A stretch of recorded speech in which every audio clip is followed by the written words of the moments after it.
Donc Frédérique Goudard, je suis psychologue, psychothérapeute et psychanalyste. Je travaille au centre de l'obésité. Donc aujourd'hui, je vais vous présenter un peu tout le protocole d'un travail de psychologue autour de la préparation aux chirurgies bariatriques, en préopératoire et en post-opératoire. Alors tout d'abord, il faut savoir que c'est une obligation qui a été faite par la Haute Autorité de Santé. En préopératoire, il y a nécessité d'un suivi psychologique qui va durer sur 6 mois. Le nombre de rendez-vous est à un minima de 3, mais il peut être supplémentaire. L'objectif est d'indiquer déjà et d'identifier les contre-indications psychiatriques. En effet, si quelqu'un se trouve en difficulté sur un plan pas psychologique mais psychiatrique, c'est une contre-indication à l'intervention chirurgicale.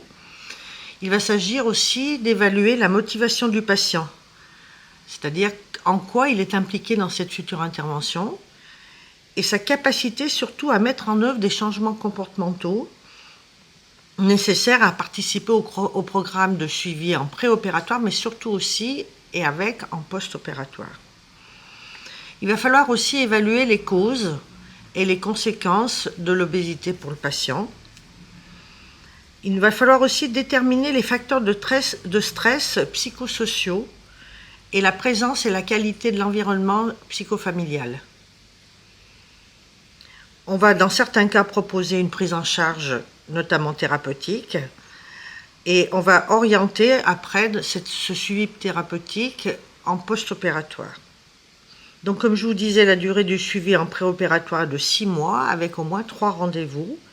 En ce qui concerne le suivi post-opératoire, il est fortement conseillé, il n'est plus obligatoire comme le suivi préopératoire, mais il est fortement conseillé. Les études ont prouvé qu'il permettait de limiter 2 choses.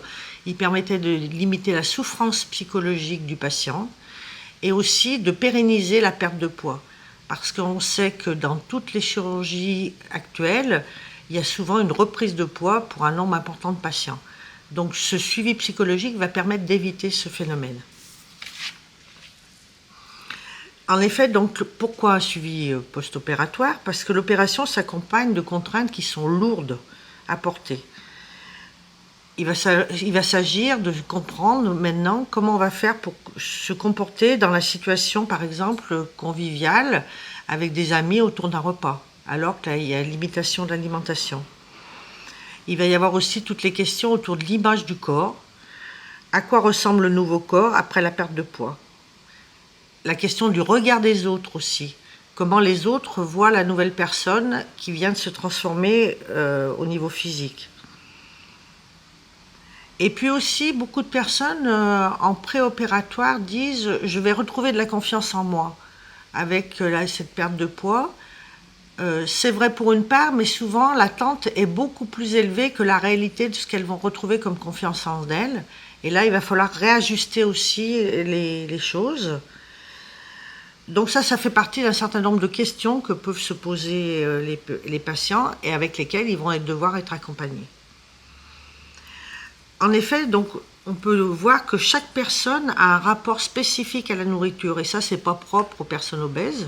Tout le monde a ce rapport spécifique à la nourriture, sauf que l'intervention chirurgicale va venir complètement bousculer le rapport à la nourriture. Et là encore, il va falloir qu'il y ait un accompagnement. Donc l'intervention chirurgicale engendre des transformations du corps qui sont très rapides et l'esprit psychique du patient ne va pas pouvoir suivre aussi rapidement sa transformation physique. Donc cet ajustement et cet accompagnement pour qu'il y ait adéquation entre le psychisme et le physique, là aussi ça va nécessiter un travail sur soi, qui n'est pas forcément facile à faire tout seul. Donc en conclusion, je dirais que la chirurgie bariatrique impacte le corps physique et le corps psychique. Il va donc falloir qu'il y ait un accompagnement du psychologue en préopératoire, mais surtout en post-opératoire.